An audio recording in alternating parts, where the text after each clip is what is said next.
Story 1. The Thing Outside My Window. London. This story was sent to me by a girl from London. She said what happened to her still keeps her awake at night. She lived alone in a small flat. It was past 2 a.m., raining outside, and she was working on her laptop. Out of habit, she peeked through the blinds.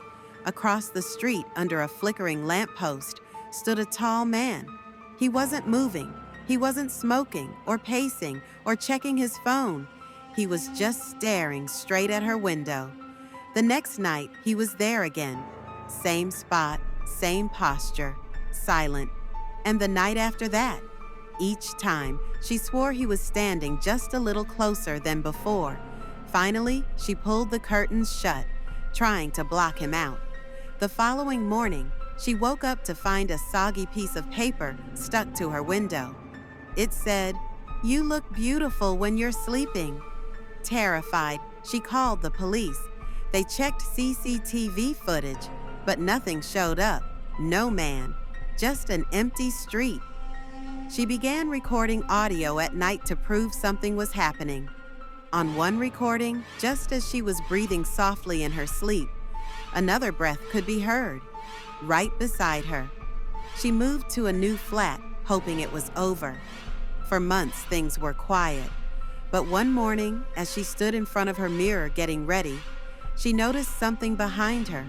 In the reflection, in the corner of the room, was the same man. When she spun around, nothing. But in the mirror, he was still standing there. Story 2. The Woods Near My Grandparents' House, Scotland. A man sent me this story about his childhood in Scotland. Behind his grandparents' house was an old forest. Locals warned children never to enter after dark.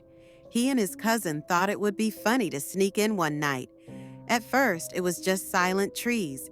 But then, laughter, children's laughter. It came from one side, then the other, then behind them. But when they looked, there was no one. Suddenly, they saw a huge shadow move across a tree trunk. It was taller than any person could be, stretching far above the branches. But there was nothing there to cast it. Panicked, they started running. That's when they heard it. Footsteps. Not just their own. These footsteps were heavy, echoing, but coming from above, as if something massive was following them, leaping from tree to tree overhead. Every time they stopped, the footsteps stopped too. As they broke through the tree line just before reaching the house, one of them heard a whisper directly in his ear. "You will be called back." The boy is grown now, but he swears that every time he visits Scotland, when he passes that forest, he still hears children laughing. And recently, his 6-year-old daughter told him something that froze his blood. "Daddy, there's a man walking on the trees at night. He told me I should come play with him." Story 3. The Passenger on the Bus, Manchester. This story comes from a night bus driver in Manchester. It was nearly 1 a.m., the bus empty, when a woman got on. She wore a white dress with long black hair that covered most of her face. She sat silently in the middle row and didn't move for the entire ride.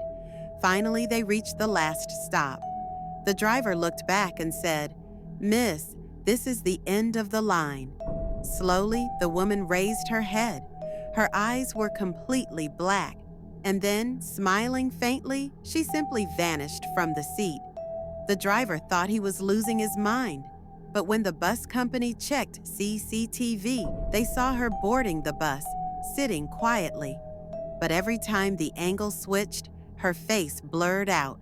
The next night, he was back on the same route. Another man boarded and sat up front. The driver glanced in the rearview mirror, and there she was again, the same woman, sitting right behind him, smiling. When he turned around, the seat was empty. The driver insisted he had given her a ticket the first night. When the company checked old stubs, they found one logged under, passenger number 00, deceased 1974. 3 stories. A girl stalked by something that still follows her in reflections. a forest that laughs with voices no child should ever hear, and a bus passenger who may never have left at all. The United Kingdom is full of places with long, dark histories. So if you ever feel someone watching, or hear a laugh in the woods, or catch a glimpse of a stranger in the corner of your eye, don't be so sure it's your imagination.